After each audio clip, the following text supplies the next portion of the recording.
পদূলিমুখ পালেহি ভোগৰ উৎসৱ ভোগালী বিহু। ঢেঁকীৰ শব্দত এতিয়া পোৱা হয় অসমীয়াৰ।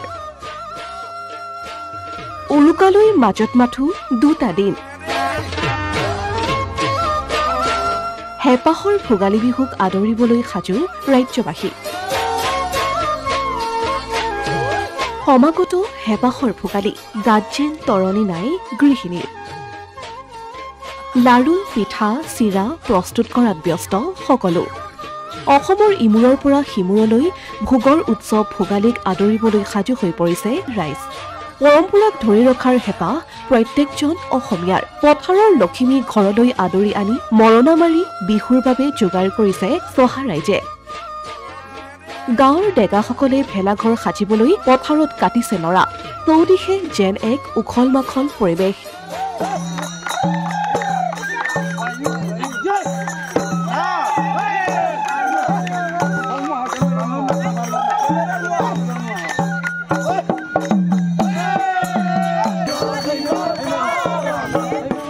ৰাজ্যৰ গাঁৱে ভূঞে চলিছে এতিয়া মাঘ বিহুক আদৰাৰ ব্যাপক প্ৰস্তুতি। ৰাজ্যৰ অন্যান্য প্ৰান্তৰ সমান্তৰালকৈ বটদ্ৰৱাৰ ৰাইডঙিয়াতো এতিয়া দেখিবলৈ পোৱা গৈছে সীমাহীন ব্যস্ততা। তিলপিঠা, নাৰিকলৰ পিঠা, তিলৰ লাড়ু, মিঠৈ লাড়ু, নাৰিকলৰ লাড়ুকে ধৰি বিভিন্ন বিহুৰ সামগ্ৰী সাজু কৰিছে মহিলাসকলে। অসমীয়াৰ হেঁপাহৰ ভোগালী বিহুৰ বাবে গ্ৰাম্যাঞ্চলত ঢেঁকীৰ চাবত চৌদিশ ৰজনজনাই উঠিছে। গাঁৱৰ জীয়ৰী বোৱাৰী সকলো একেলগ হৈ হাঁহি ফূৰ্তিৰে ঢেঁকীৰ চাবে চাবে বিহু গাই ঢেঁকীশালত পিঠাগুৰি খুন্দি পিঠা পনা বনোৱাত ব্যস্ত হৈ পৰিছে। ফূৰ্তিৰে ভোগালীটো আমি আনন্দ উদযাপন কৰিবলৈ আগবাঢ়ি আহিছোঁ। যিহেতু মাঘৰ বিহুৰ উৰুকাৰ দিনাখন আমি পিঠা পনা বনাই আজৰি হ'ব লাগিব আৰু সেই উপলক্ষে আমি তিল পিঠা, ঘিলা পিঠা, মিঠৈ লাড়ু, সান্দহ, চিৰা আদি সকলোখিনি প্ৰস্তুত কৰিছোঁ। সকলো গোপিনীয়ে লগ লাগি খুব আনন্দৰে বিহুটো আমি এইবাৰ উদযাপন কৰিম। বহুত ভাল লাগিছে আৰু আপোনালোকৰ জৰিয়তে অসমবাসী ৰাইজক আমি ভোগালী বিহুৰ শুভেচ্ছা জনাইছোঁ আৰু ইমানেই ফূৰ্তি লাগিছে মানে ক'ব পৰা নাই।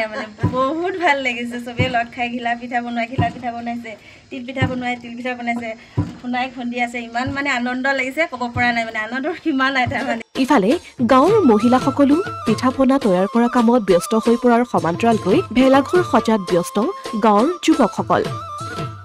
প্ৰত্যেক বছৰৰ দৰে এইবেলিও নলবাৰীৰ জাগাৰাত যুৱক যুৱতীসকলে আটকধুনীয়াকৈ ৩ মহলীয়া ভেলাঘৰ নিৰ্মাণ কাৰ্যত ব্যস্ত হৈ পৰিছে।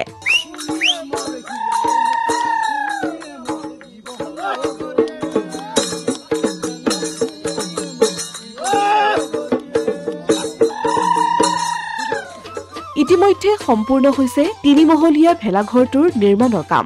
উৰুকাৰ নিশা একেলগে সকলোৱে উৰুকাৰ আনন্দ উপভোগ কৰিব এই ভেলাঘৰটোতে। ভেলাঘৰৰ পদূলিত যুৱক যুৱতীসকলে ভেলাঘৰ নিৰ্মাণ কাৰ্যৰ লগতে বিহুনাম গাই উৎসাহ উদ্দীপনাৰে হেঁপাহৰ ভোগালী বিহুক আদৰিবলৈ ব্যস্ত হৈ পৰা দেখিবলৈ পোৱা গৈছে।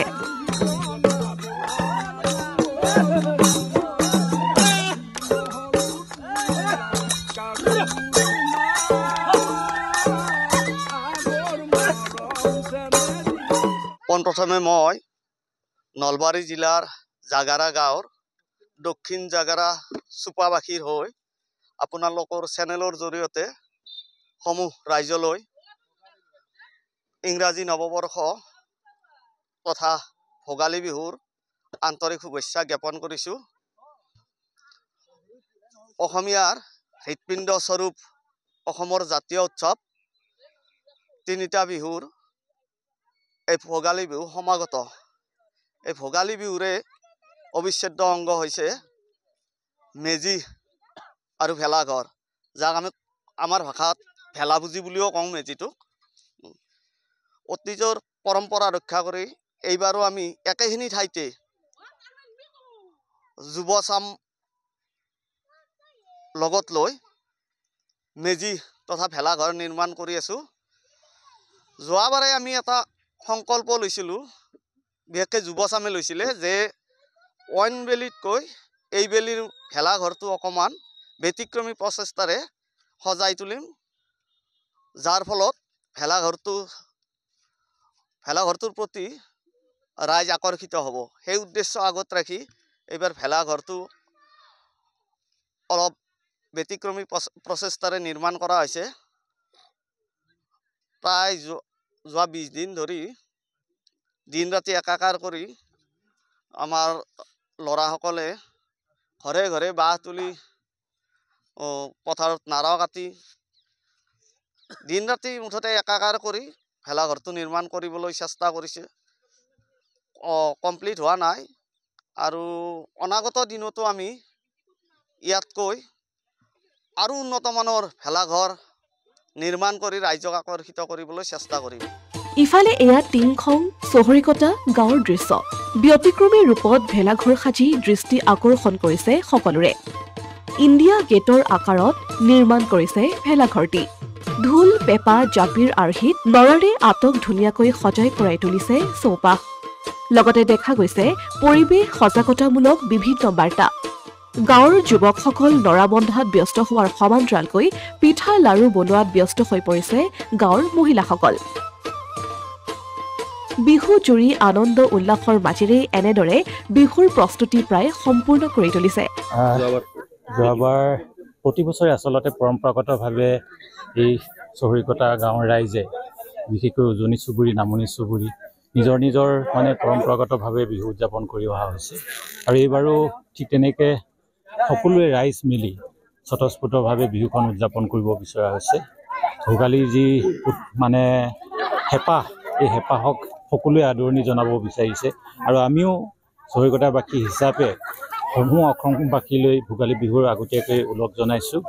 এই ভোগালীয়ে আচলতে যিখিনি অসূয়া অপ্ৰীতি নাশ কৰি আচলতে এই শান্তিৰ বিৰাজমান হওক, সমগ্ৰ অসমৰ অসমীয়া জাতিয়ে যাতে মানে একত্ৰিতভাৱে সদায় সমন্বয়ৰ জৰিয়তে যাতে আমি আমাৰ সমাজখনক শক্তিশালী ৰূপত গঢ় দিব পাৰোঁ, সেই আশা প্ৰকাশ কৰিছোঁ। আৰু এয়া এটা সমন্বয়ৰ বাৰ্তা আচলতে, কাৰণ কৃষকজীৱী ৰাইজে বহু কষ্ট কৰি নহয় খেতি বাতি কৰি মানে ভঁৰালত ধান গোটাইছে আৰু এতিয়া সকলোৱে মিলি এসাঁজ পথাৰত এনেধৰণে আচলতে ভোগালী বিহুৰ জৰিয়তে এসাঁজ খোৱাৰ পৰিকল্পনা কৰিছে।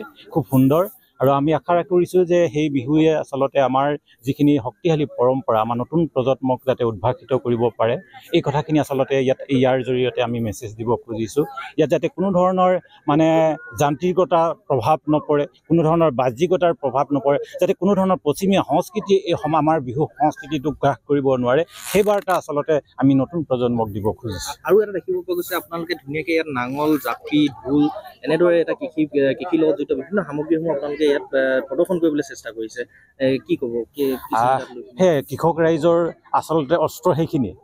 আমি কৃষক ৰাইজ বুলি কোৱাৰ লগে লগে কৃষক ৰাইজৰ অস্ত্ৰ হ'ল যে আজি হাল বোৱাৰ পৰা নাঙল লোৱাৰ পৰা আজি বিহুটোক যেনেকৈ আমি প্ৰতিষ্ঠা কৰিব খুজিছোঁ, বিহুত ঢোল নহ'লে বিহু নহয়, ঠিক তেনেকুৱা ধৰণকে আচলতে সেইখিনি আমি আচলতে নতুন প্ৰজন্মক আমি দেখুৱাব খুজিছোঁ। আৰু তেওঁলোকে যাতে সেই শক্তিশালী পৰম্পৰাসমূহ নিজৰ বুলি শক্তিশালী বা গৌৰৱে যাতে ক'ব পাৰে, সেইখিনি আমাৰ আশা প্ৰকাশ কৰিছোঁ। আৰু নতুন প্ৰজন্মই এইখিনি আমি লৈ যোৱাটো বিচাৰিছোঁ। এই কোমল চাউল হ'ব। কোমল চাউল? এইবাৰ বিহু প্ৰস্তুতি কেনেকুৱা? এইবাৰ বিহু প্ৰস্তুতি আমি ভালকে কচু আলু খাব, কি যে কাঠ আলু, গৈ আলু, মাহ, কৰাই, তিল ভাজি খাব লাগিব। Asomiya Pratidin digital desk.